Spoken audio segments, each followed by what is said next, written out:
years of your life, what is the first image that comes? Tell us about your farm life. Must be a charming, idyllic life, right? Opo, nasalo po ako ng farm. Di po ako pinag-aral po ng tatay ko po. Ang nagtuturo po sa akin si Teacher Rubilin po na na-mention ko po nung nakaraan na Senate hearing. And how I wish po really, Madam Senador, na I have a perfect life po. However No, we're po, not talking about pinalaki po ako sa farm. imperfections or perfection. Kwento lang nga eh. Opo. 9-10 years po. Siyempre man, Mayor, may maalala, 38 ka lang eh. Opo, sa free. Mayor, Opo. hindi ba ho trabaho at tungkulin ng mga mayor na alam po ang nagaganap sa kanilang lugar? Is that not your sworn duty as the chief executive of a local government unit? Your Honor, yes po. Every month po, tinatanong ko rin po, meron din po akong tao na inassign po para tanungin po yung mga housekeeping po na taga-Bamban po na kung meron po silang ginagawa mga alimalya po doon sa loob po. And wala pong dumarating po sa akin ng report po na may ginagawa po silang Gano'ng crime po kalaki doon. yung lupa, Mayor? Kung saan nagtayo ng mga gusali? Kung saan ginaganap ang krimen ng pangangalakal ng mga tao, mga Pilipino at mga dayuhan, kung saan ginaganap ang mga illegal gambling activities, kung saan ginaganap ang iba't ibang klaseng krimen? Ilang ektarya at hindi nyo alam sa Banban bilang mayor? Your Honor, 7+ hectares po. So, 7+ hectares, you're a mayor of Banban Town, newly elected. Kayo po syempre ang nagbigay ng mga permits para magtayo ng mga malalaking gusaling yon. Siyempre po, kilala nyo yung kapitan. Anong barangay po yung 7 hectares na yon? Your Honor, Barangay Anupol po. Kilala ko po yung kapitan. At Your Honor, yung mismong POGO po na operation po is nagbigay po sila sa akin ng provision license po from PAGCOR po. Then that's the only time po na minigyan ko po sila ng permit po. 2nd, 3rd, and 4th floor po. At yung mga nahuli at nasagip na mga dayuhan at mga Pilipino ay alam nyong nangyari yon, di ba? Alam nyo na sila ay kinakalakal, sexually abused. Your Honor, before po nangyari po yung raid, wala po akong alam. After the raid po, doon ko po nalaman po. At tinanong nyo sa inyong barangay captain na siguro naman ay kilala nyo, kaalyado nyo, kung ano po ang ginaganap sa 7 hectares na property yon kung saan malalaki ang mga gusali? Yes po, Your Honor. After the raid po, nag-form po kami ng isang team po to investigate po sana. However po, nung papasok na po sila sa loob to investigate po at para mag-gather pa po ng mga informations na from outside and inside po, hindi na po sila inalaw po pumasok po sa compound po. The whole 2 years that you've been the local chief executive at nandun ang mga nefarious, illegal, criminal activities in a barangay in your town, and you will say, wala po kayong kinalaman o wala kayong alam sa mga nagaganap? Your Honor, wala pong dumating sa akin na any report po. In fact, nung 2023 po, na-rate po yun. First, nung nakaraan beses po na na-rate po yun, nag-form din po kami ng isang task force po, isang team po to check. However po, kalagitnaan po ng aming investigation po, nasa korte na. Nung nasa korte na po, hindi na po kami nakialam Pero bilang kayo LGU po ang may-ari ng lupa kung saan po nagtayo yung mga negosyante. So kilala niyo po sila? Your Honor, nag-divest po ako 2021 po. Yes, Yes po. divestment, but you know them. Kilala ko po yung Huang Jiyang po, Your Honor. So kilala nyo, ano po yung negosyo ng inyong kadil na nagtayo ng mga gusali at negosyo sa lupa nyo? Your Honor, kilala ko po si Huang Jiyang at siya po yung nag-invest po dun sa mga buildings po. At after po ng raid, tinanong ko rin po siya ano nangyari. Sabi rin po niya sa akin, nasa korte na. Yan po yung naging usapan po namin nung nangyari po nung nakaraan po na raid. That's your conversation as landowner. But your concern as mayor, considering talamak, how do you say, anong salita doon na grabe ang nangyayari ng krimen sa iyong jurisdiction ay hindi po kayo nabahala?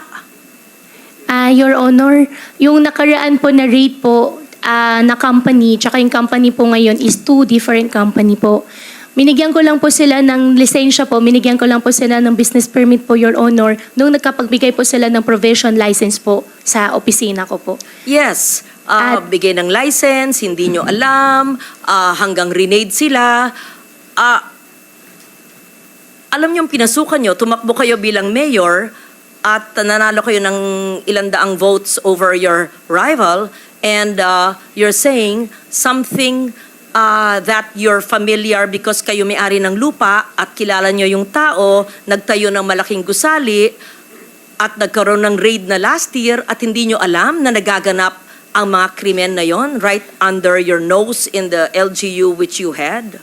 Your Honor, lahat po ng naging operation po ng POGO po sa Bamban, sila po ay meron pong lisensya po na galing sa PAGCOR.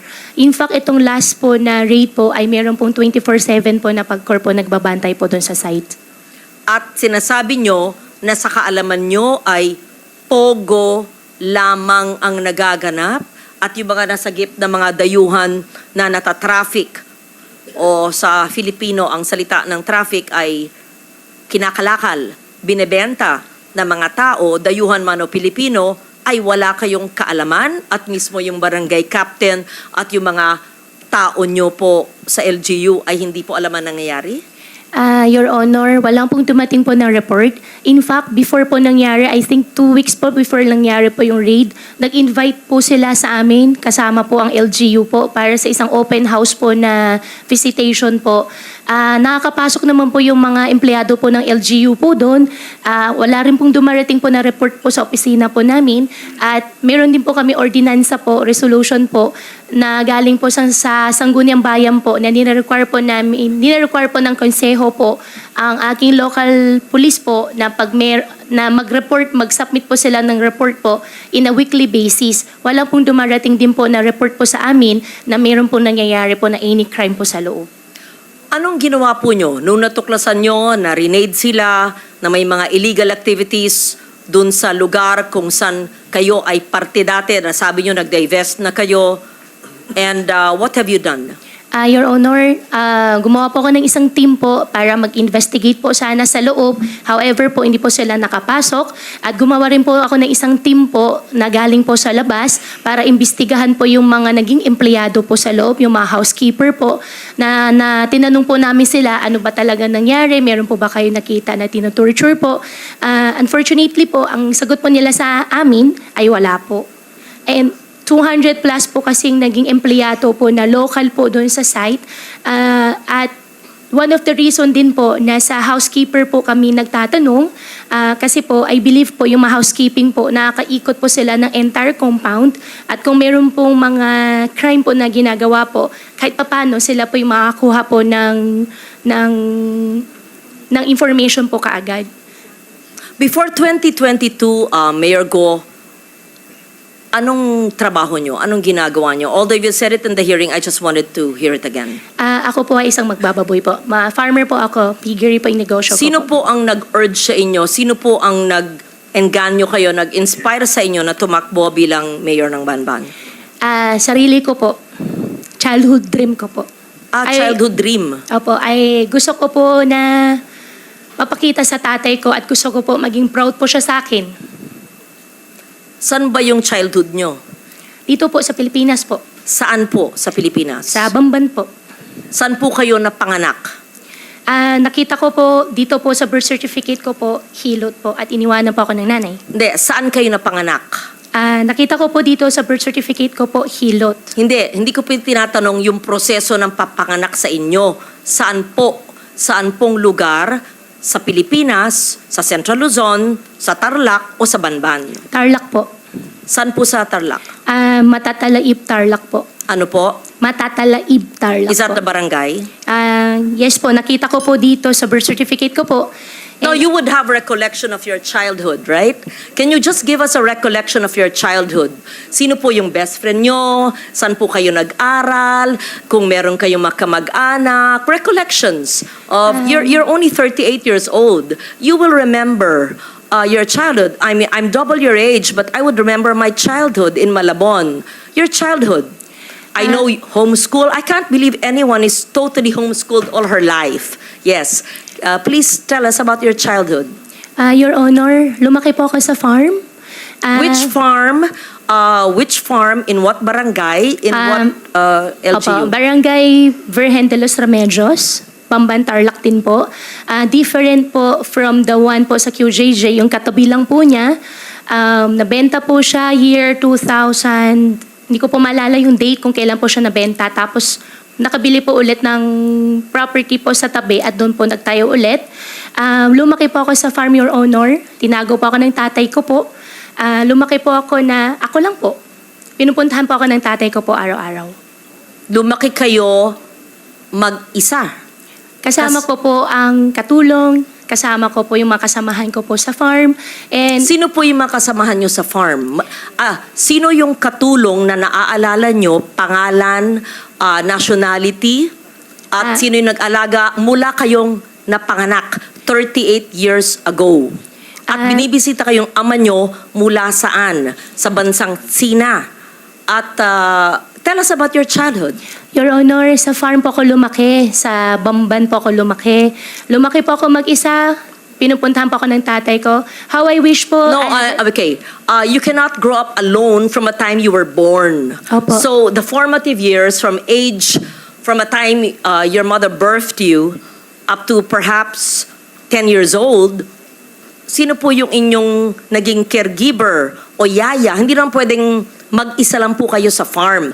Binibisita kayo ng ama nyo mula saan? So sino po yung sabi nyong kasambahay nyo na nagpalaki sa inyo? Sino po yung sabi nyong mga kaibigan nyo, kasama nyo sa farm? Sino po? Para may...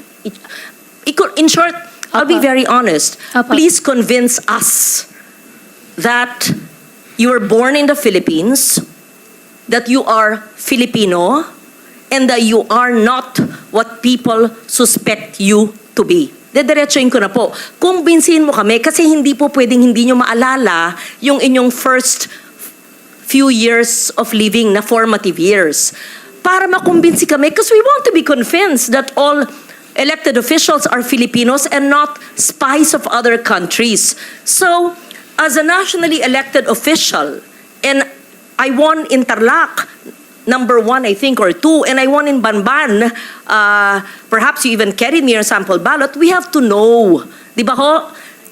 So if you're really Chinese and fronting for other people, go back to your country.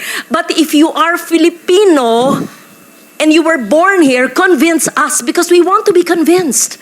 So I'm trying to help you by trying to make you recall about your childhood. Hindi pwedeng, kasi parang scripted. Kasi I was born on this. This is what I can remember. And then when I ask you the same question, it's the same rote. R-O-T-E. So convince us. Your Honor, lumaki po ako sa Bamban, Tarlac. Lumaki po ako sa farm. Paulit-ulit. Opo. Anong barangay, anong farm, sino po yung nag-alaga sa inyong sabi nyo na binibisita kayo ng ama nyo, ano yung family situation, sino pong makalaro nyo, kaklase nyo, kung homeschooled kayo, sino po nag-homeschool sa inyo, ganun po. Madam Senador, ako po ay lumaki po sa Barangay Virgen de los Remedios, Bamban, Tarlac po.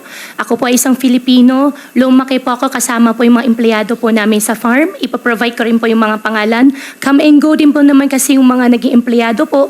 38 years ago po, Madam Senador, wala po ako talagang maalala ng sobra. Pero meron pa po ako isang kasama ngayon po na matagal na po sa amin, si Mang Boy po, na hanggang ngayon, kasama ko pa rin po siya.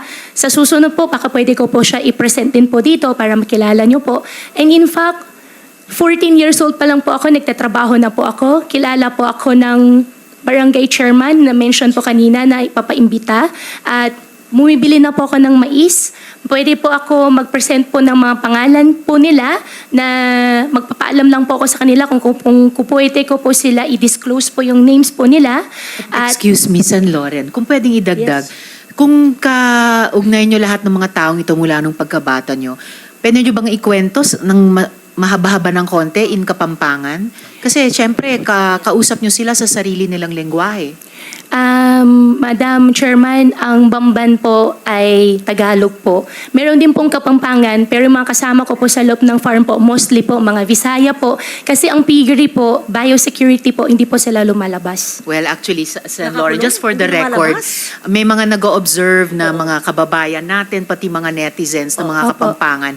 Yan po ang tanong nila sa inyo. Kasi Kapampangan po ang lingwahe nila. Yes, doon. yes. Anyway, can you Sen. Lauren, speak? please proceed. Thank you for that interjection. It's very helpful. Magsalita po kayo sa Kapampangan kung kayo lumaki sa... Madam do. Senador, konti lang po yung alam ko po sa Kapampangan. Ang alam ko po, sobrang konti lang po. Di Okay. takda mo po. What Chinese language do you speak? Hokkien or Mandarin? I can speak Fukien po. Okay, speak in Hokkien now. Bo? More. Tell us more about your life in China. Wala po akong life po sa China. Dito po ako lumaki sa Pilipinas po. Tell us about your life in the Philippines and tell us about your family in China in Hokkien. Family ko po in No, China. in Hokkien. Please tell us about your father who's from China and he used to visit you when you were a child, and the family of your father in China, and where are you from China in Hokkien. We have interpreters and perhaps I can understand a little. Yes po. Guay lao pe tui tai liok lai. Continue. Gua si Trung Quốc lang. Gua si Philippines lang. Tell us about your relatives. Pakikwento po ang mga kamag-anak ng iyong ama. San sa bansang Sina ang inyong ama at ano ang ginagawa niyo? Sinabi niyo embroidery, etc. Negosyo at mga kamag-anak niyo doon. Tell Sen. us. Lauren, before she answers, Yes. maybe we can ask Ms. Batay, our Chinese interpreter, just to Yes, interpret to yes. us what the mayor said. Thank you. Ms. Batay.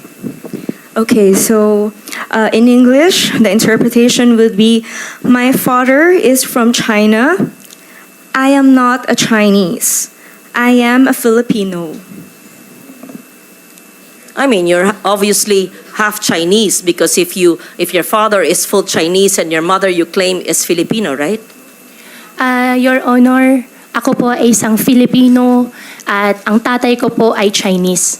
Ako po ay, kung hindi man po ako full-blooded po na 100% po na Filipino, dahil po sa tatay ko, ako po ay isang Filipino po. Okay. What do you recall in 1986 when you were born? Your Honor. And why is it that you obtained your birth certificate? To be fair, sometimes people only have their birth certificates much later. But tell us the process of obtaining your birth certificate in what year? What year did you get your birth certificate? Your Honor, 2005 po. Yes. Sen. Lauren, if I may just quickly add to Please, your earlier please, question. proceed, Madam Chair. Mayor, may childhood photos ba kayo sa Bamban? Yes. Meron po, nung bata po ako, Madam Chairman, hindi po talaga uso cellphone. Pero sa nangyari po, meron po camera mga po. circulation po ng mga pictures ko po ng teenage life ko po sa conception. I can provide po. In fact, hindi ko po alam na meron po pala akong ganun picture. Could you kindly give us the earliest photos of yourself and your family and your workmates, playmates in your very exclusive and closed farm that you said, and your relatives in China and your father's relatives, and the time that you were born, 1986, hindi naman, okay, walang cellphone, but you must have photos. And Yes po. proof of your homeschooling. Siyempre, pag homeschooled, meron pa rin yan mga report card, hard copy pa noon, hindi pa soft copy eh. Yes po, Your Honor. Hahanapin ko po yung mga picture po. Pati So, po yung mga tao po, pati po yung mga empleyado po na kasama ko po. what was the situation, Mayor Go, noong 1986 when you were born?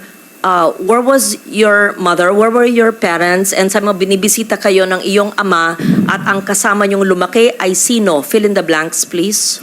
Your Honor, 1986 po, nung pinanganak po ako, wala po akong any knowledge po Dahil baby pa po ako noon, lumaki po ako, may nakikita po ako mga kasama po naging partner po ng tatay ko po. At lumaki po ako sa farm, isa na rin po yung na-mention ko po nung nakaraan po na Senate hearing, si Teacher Rubilin po, nakasama ko rin po siya.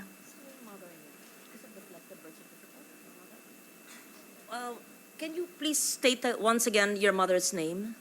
Amelia Leal po, biological mother ko po. And have you ever met her? Hindi ko po siya nakasama. Have you ever met her? Hindi po. From the time you were born, from 86, hindi po nyo na silayan. Hindi na po. And tinanong po nyo sa inyong ama o sa mga kalaro nyo, kasamahan. I wish po I have a perfect family po. No, we lead imperfect lives. So I don't want to intrude on that. I just wanted to make sure. So, sa pagkaalam ba nyo ay Pilipino ang inyong ina? Opo, yan po ang sinabi po sa akin ng tatay ko po. At lumaki po ako dito sa Pilipinas po. At wala rin po, Madam Senador, wala rin po ako ibang citizenship kung hindi Filipino lang po. How did you obtain your birth certificate in 2005? Minigay po sa akin, hindi po ako yung nag-prepare po nitong birth certificate. Hiningi ko po sa tatay ko po yung birth certificate ko po. Was this discussed, Madam Chair? Did the PSA already look at the birth certificate? That was what was being discussed earlier, right, when I arrived? Yes.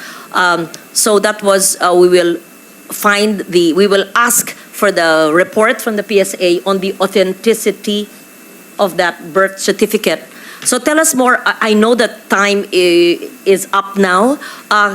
Tell us more in Hokkien, your childhood situation. I don't want to be intrusive, and there's no reason to explain about all of us have imperfect lives, but tell us about your childhood so we get to know you better, and your Chinese playmates, if any, Filipino associates or playmates, if any, and your family in China. In Fukien po. In Hokkien, Sen. please. Opo. Sa We farm, want to hear you speak your language. ang language ko po ay Tagalog po, Senador. Ako po ay isang Filipino. Sa Yes. farm po, ang gamit po namin lengguwahe po ay Tagalog po. But speak Hokkien. I just want to I hear can it. speak Fukien po, pero ang Yes. ginagamit po na lengguwahe po sa farm po ay Tagalog. There's nothing wrong with knowing languages. Yes po. If you're good in Hokkien, speak it, right? For Yes after po. all, your father's Chinese and you're half Chinese. Don't Madam, be ashamed of that. Opo, hindi naman po ako nahihiya, naman po ako na-ashamed. Madam Senador, mas kaya ko po ikwento na mas fluent sa Tagalog kasi yan naman po ang mother tongue ko po kaysa sa Chinese language po. Kaya ako okay lang po na ikwento ko po in Tagalog. Okay, proceed. If you don't like to speak the language of your father, then speak in Filipino. Opo. Briefly please, Mayor, dahil malapit na tayo mag-suspend for Ay, today. opo, sorry po ma'am. Thank you. Just brief. Apo. Thank you, Madam Chair. Lumaki po ako sa farm, 14 years old pa lang po ako. Nag-aalaga na po ako ng baboy. Ako nagpapaanak. Ako rin po nagbebenta po ng mga fatteners po na nilalabas po ng farm. Medyo, hindi po yung negosyo. Mula po 1986 when you were born, your recollection, 86 to the time you obtained your birth certificate in 2005. Madam Senador po, nung maliit pa lang po ako, nung 1986 po, wala na po talaga malala. Although ayaw ko po talaga ma-mention yung word na wala po ako malala, pero wala po No, talaga I'm ako not maalala. asking about the day you were born. Obviously, nobody knows that. Any of us. I said 86 to 205. Between the day you were born and 9 years old, you would have some recollection. Ako nga po, doble ng age nyo. Naaalala ko pa yung childhood ko na ako'y 5 years old eh. Kilala ko pa yung grade school teachers ko eh. Yun lang po. Huwag tayo magpilosopo po dito. I mean, Opo. obviously, I'm not asking you, how was it when you were born? Hindi po. From 1986 to 205. Madam Senador, lumaki po ako sa farm. Kinulong po ako ng tatay ko. Paulit-ulit naman, parang memoryado nyo. Kasi kino-coach ka ng lawyers mo siguro. Just, magkwento, parang kaibigan. Parang nagpunta senador sa'yo, oh, Mayor, kamusta na kayo? Kamusta ang buhay nyo dito? Napana kayo sa farm?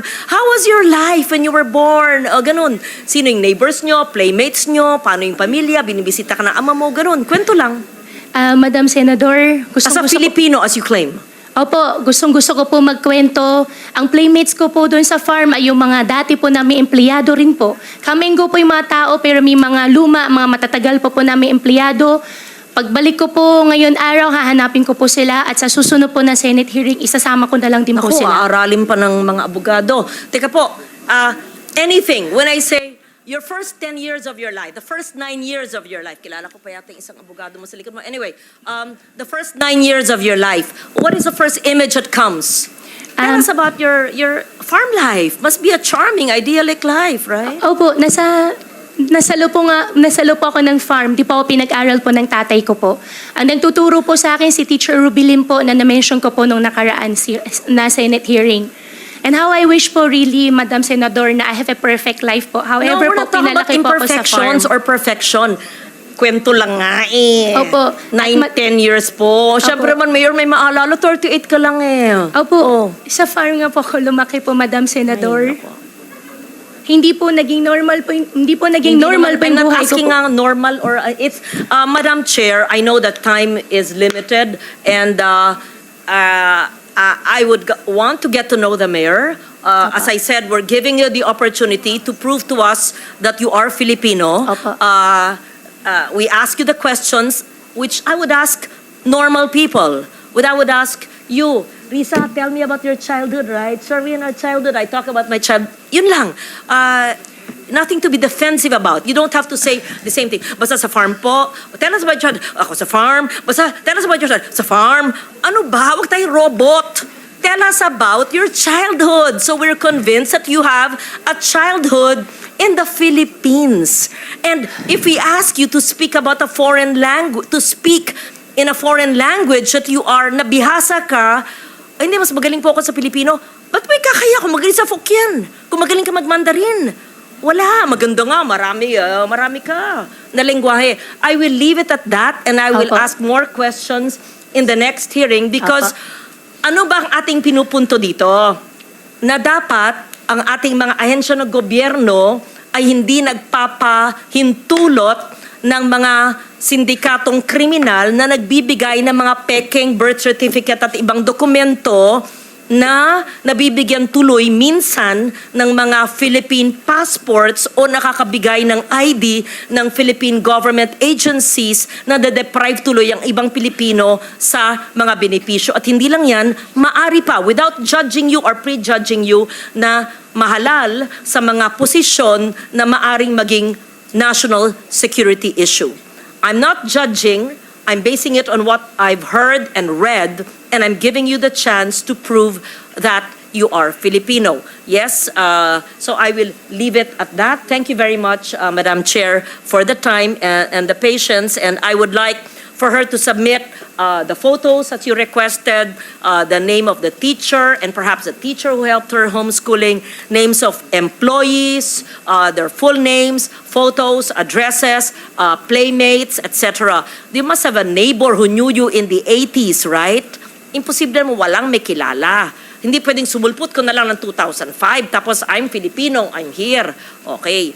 Yun po, I leave it at that. I'm not yet convinced, but I really, sincerely want to be convinced because it would break my heart if we have a foreigner who is an elected official. It would break my heart kung ganon. It's really a national security risk.